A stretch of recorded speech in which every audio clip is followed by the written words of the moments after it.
কি হবে তুমি যদি আগামী 1 বছর শুধু ননভেজ খাও? ধরো আজ তুমি ঠিক করলে যে তুমি 100% শুধু ননভেজই খাবে, অর্থাৎ ভাত, ডাল, শাক, সবজি, ফলমূল ইত্যাদি তুমি টাচই করবে না, শুধুমাত্র তোমার ডায়েট হবে মাছ আর মাংস।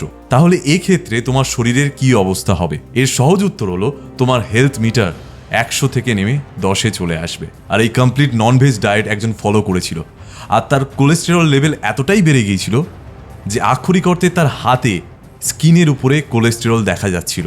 এটা বাইরে জমে গিয়েছিল কারণ এতটা কোলেস্টেরল শরীর নিজের মধ্যে স্টোর করতে পারছিল না, তার জন্য কোলেস্টেরল বাইরে লিক করছিল লিটারেলি।